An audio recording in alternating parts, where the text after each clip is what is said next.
और फिर नेक्स्ट आपकी हैं ब्रैकेट्स और उनकी डिफरेंट टाइप्स। तो जो ब्रैकेट्स हैं बेसिकली ये आपके दांतों पे लगती हैं और एज अ हैंडल एक्ट करती हैं, जिसके अंदर से आपकी वायर पास करती है और उसके ऊपर आप डिफरेंट अप्लायंसेस लगा के फोर्स लगाते हैं दांतों के ऊपर। तो जो डिफरेंट टाइप्स हैं ब्रैकेट्स की आपकी, उसको एक एक करके देख लेते हैं। सबसे पहले आपकी टेक्निक की बेस पे है, तो उसमें 3 तरह की आपकी ब्रैकेट्स आ जाती हैं। उसमें सबसे पहले आपकी है एज वाइज।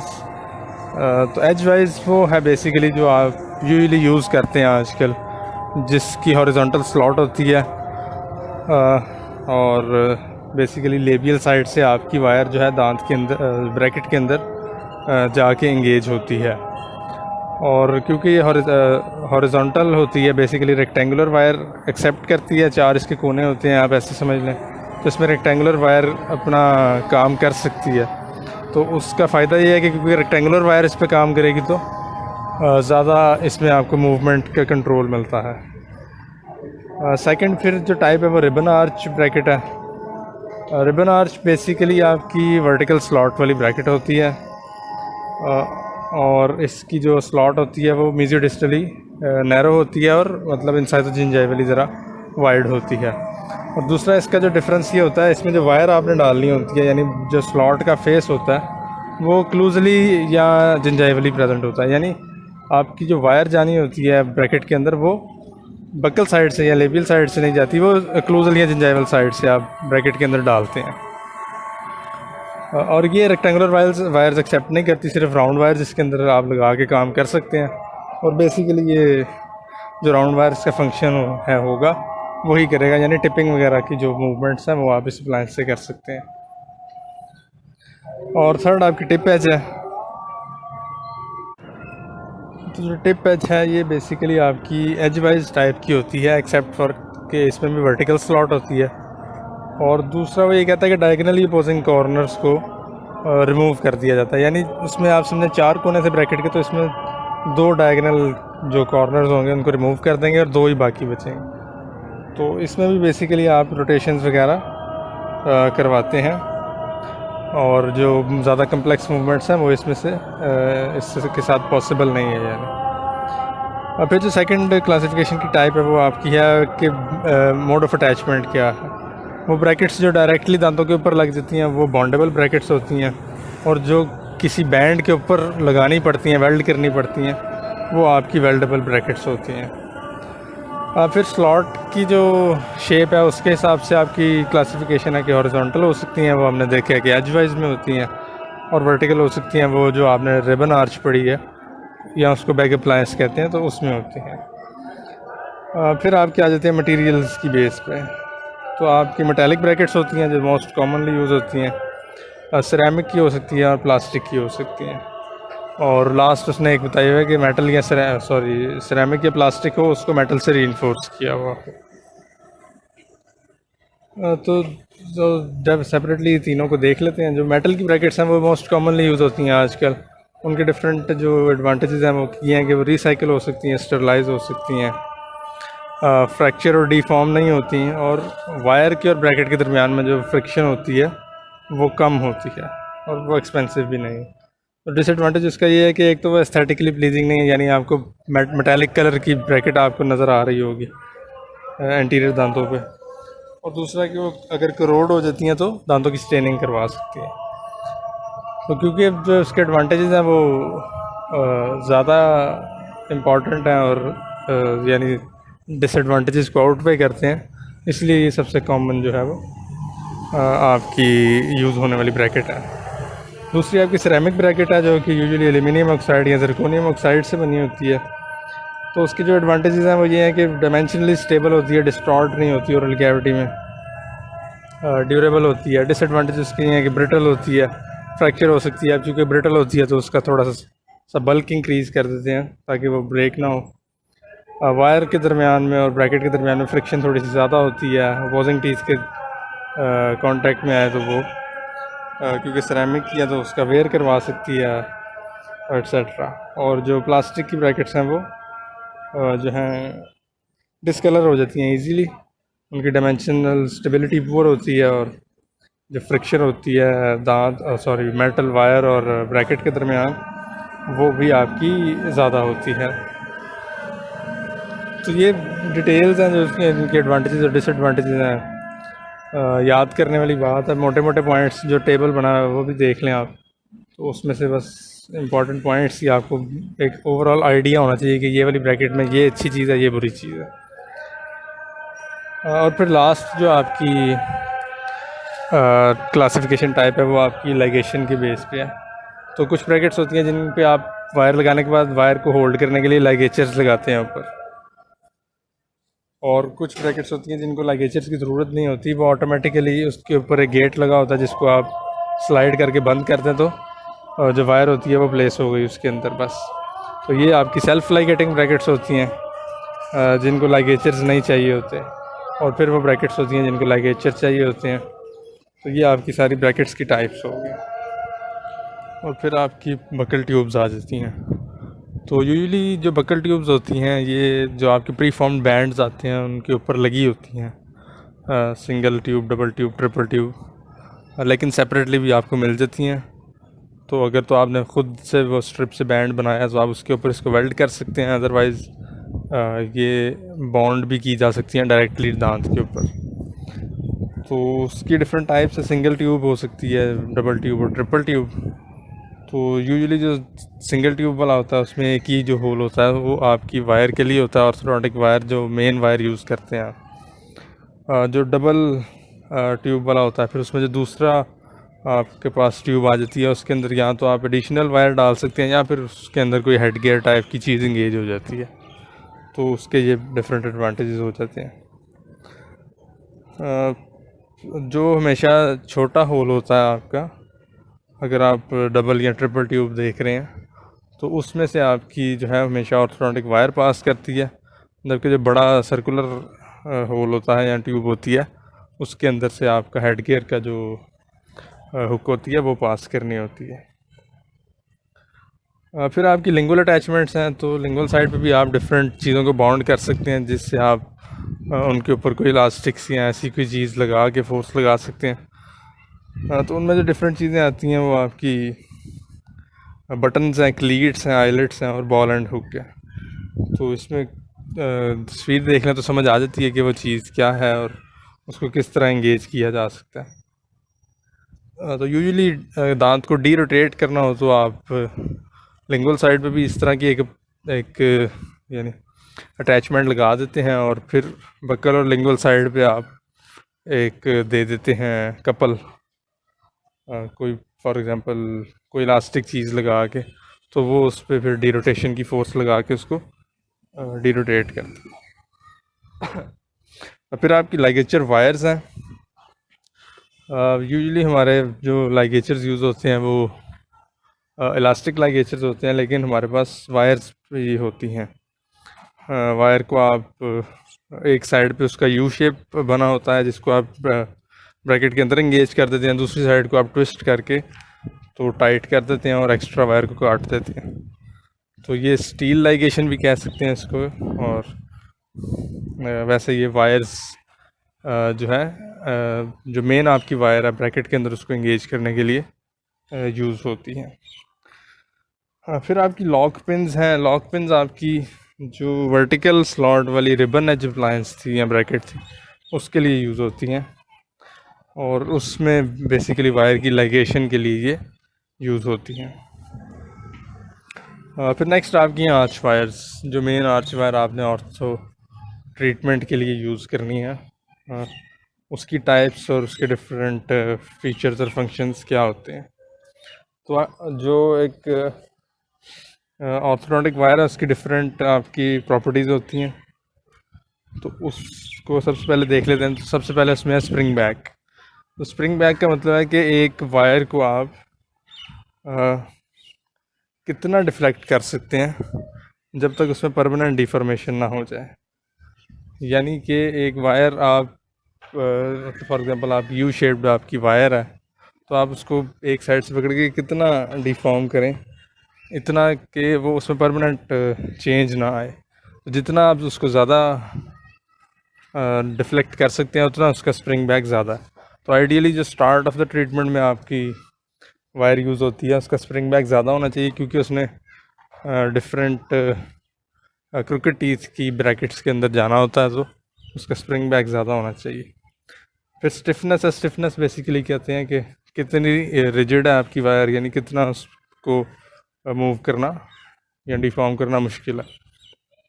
तो जितनी स्टिफ होगी बेसिकली उतनी वो ज़्यादा फोर्स लगाएगी, तो स्टिफनेस भी कम होनी चाहिए। At the end of the treatment जो वायर्स आपकी यूज़ होती हैं वो यूजुअली स्टिफ होती हैं। फिर फॉर्मेबिलिटी है, फॉर्मेबिलिटी का मतलब है कि आप अपनी वायर से डिफरेंट शेप्स, कोई हुक या कोई लूप वगैरह बना सकते हैं या नहीं। तो ऑब्वियसली आप की जो वायर है उसकी फॉर्मेबिलिटी होनी चाहिए, हाई फॉर्मेबिलिटी होनी चाहिए। फिर रेजिलियंस है, रेजिलियंस का मतलब है कि कितनी फोर्स एक वायर आपकी परमानेंटली डिफॉर्म होने से पहले एब्जॉर्ब कर सकती है, या उस पर कितनी फोर्स आप लगाते हैं जिससे पहले मतलब परमानेंट डिफॉर्म होने से पहले पहले वो कितनी फोर्स जो है वो बर्दाश्त कर सकती है। तो इसका स्प्रिंग बैक से डिफरेंस ज़रूरी है। स्प्रिंग बैक बेसिकली ये है कि कितनी डिफ्लेक्ट होती है परमानेंट डिफॉर्मेशन से पहले, और रेजिलियंस है कि कितनी फोर्स वो एक्सेप्ट कर सकती है, कितनी फोर्स उस पर लगे जिसके बाद वो परमानेंट डिफॉर्म हो जाए। तो ऑब्वियसली ज़्यादा रेजिलियंस होगी तो वो ज़्यादा अच्छा है। हाँ, फिर वो बायोकम्पैटिबल होनी चाहिए, वो जॉइंटेबल होनी चाहिए, यानी उसको आप किसी चीज़ के साथ सोल्डर या वेल्ड कर सकें, और उसकी इटसेल्फ स्लाइडिंग मूवमेंट अगर करवा रहे हैं आप तो फ्रिक्शन जो है ब्रैकेट के सरफेस के साथ कम होनी चाहिए। तो ये उसकी रिक्वायरमेंट्स हैं या आप कह लें प्रॉपर्टीज़ हैं। और फिर आपकी आ जाती हैं कि इटसेल्फ वायर्स की क्या टाइप्स होती हैं। तो उसमें मटेरियल की बेस पे पहले टाइप्स उसने बताई हैं, वो 6 टाइप्स हैं। सबसे पहले गोल्ड की उसने टाइप्स बताई हैं, मतलब गोल्ड की जो टाइप की वायर होती है तो ये बेसिकली बहुत एक्सपेंसिव होती है और अब बिल्कुल यूज़ नहीं होती।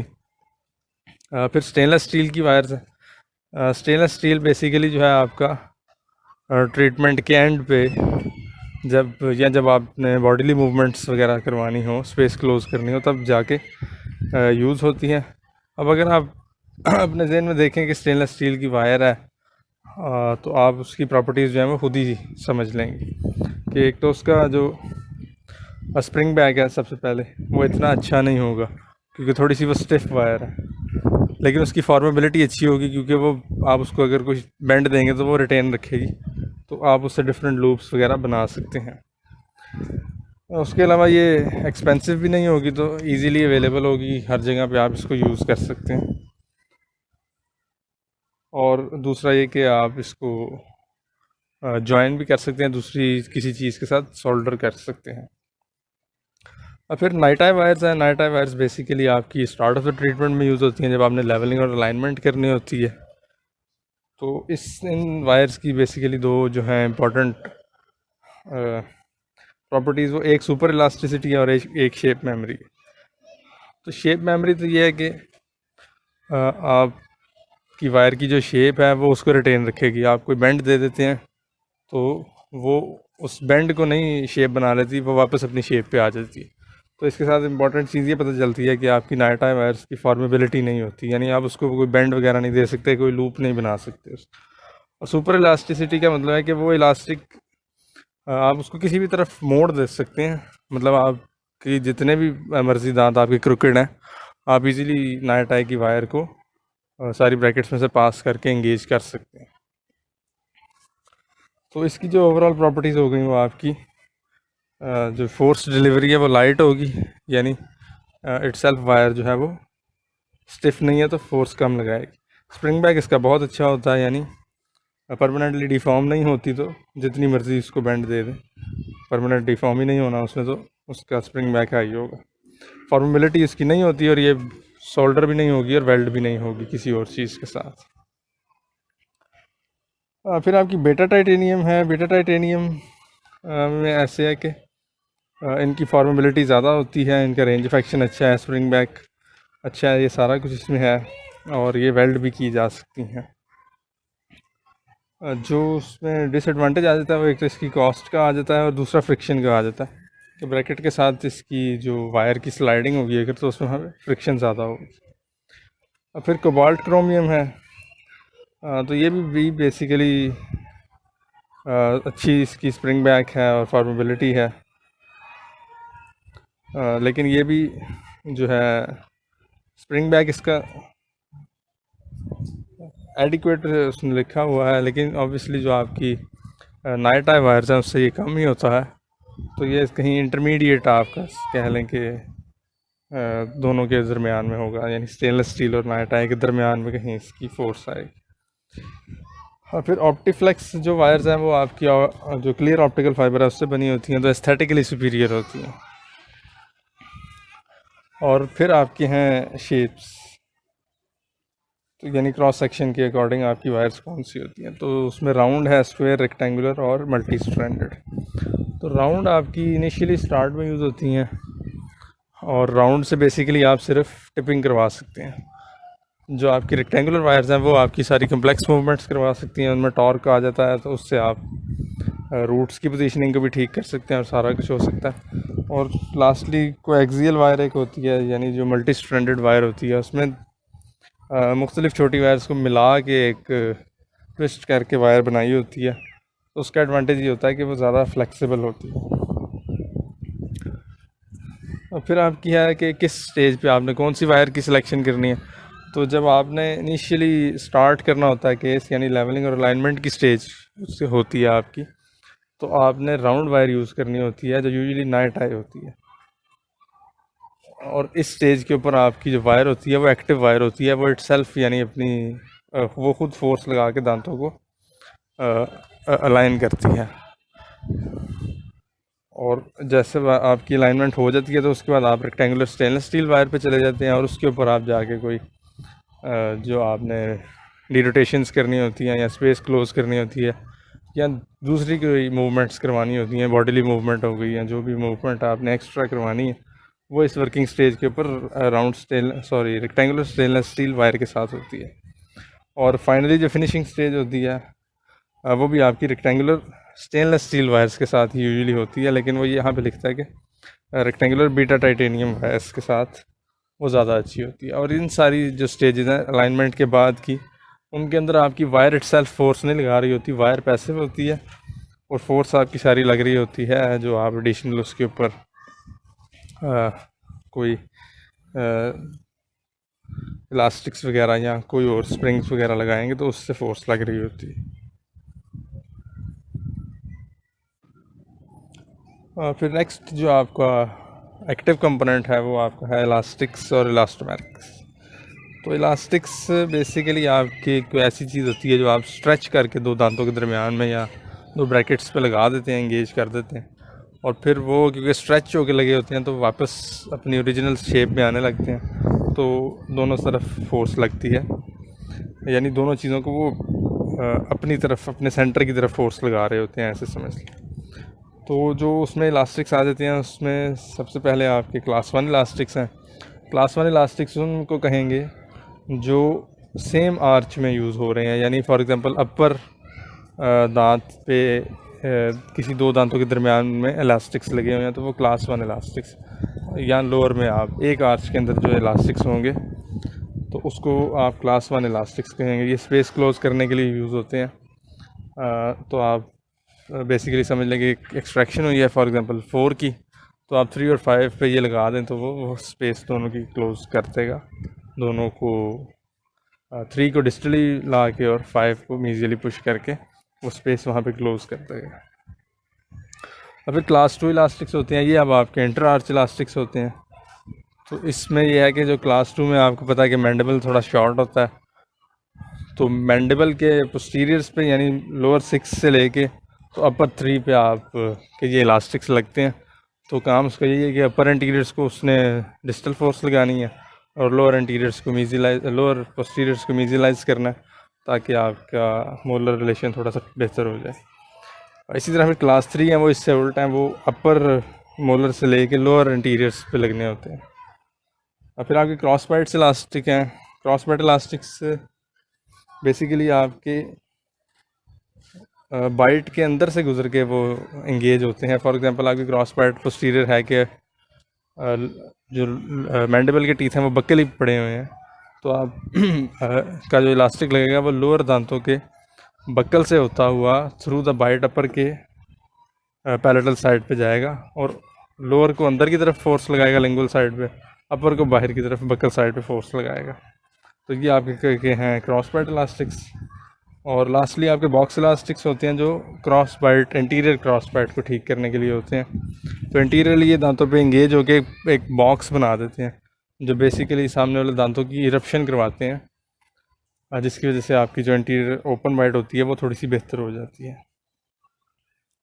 और फिर आपकी इलास्टिक चेन होती है, इसको पावर चेन भी कहते हैं। तो ये एक स्ट्रिप होती है बेसिकली इलास्टिक्स की, जिसके अंदर डिफरेंट होल्स होते हैं। तो आप उससे डिफरेंट ब्रैकेट्स को एंगेज करके तो फोर्स लगा के, यूजुअली स्पेस क्लोजिंग के लिए ही ये भी यूज़ होती है, तो ये उसके लिए यूज़ होती है। फिर आपका इलास्टिक थ्रेड होता है, तो इसको भी आप स्ट्रेच करके अगर आप दो चीज़ों के दरम्यान में लगा दें तो इलास्टिक होता है, तो उनको मतलब एक दूसरे की तरफ खींचेगा दोनों चीज़ों को।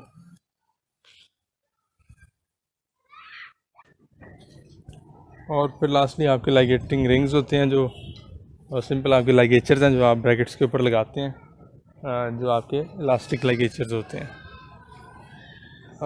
फिर इलास्टिक्स के बाद आपके स्प्रिंग्स आ जाते हैं। तो स्प्रिंग्स बेसिकली आप दो ब्रैकेट्स के दरम्यान में इंगेज करके तो उससे डिफरेंट फंक्शंस ले सकते हैं। तो उसमें सबसे पहले आपके अपराइटिंग स्प्रिंग्स हैं जो कि आपके दांतों को अपराइट करते हैं। उसका मतलब है कि आपकी रूट्स को मीजियल और डिस्टल डायरेक्शन में वो मूव करवाते हैं, जो चैप्टर के स्टार्ट में हमने पढ़ा था। और जो टॉर्किंग स्प्रिंग्स होते हैं वो रूट को आपके बक्कल या लेबियल और पैलेटल डायरेक्शन में मूव करवाते हैं।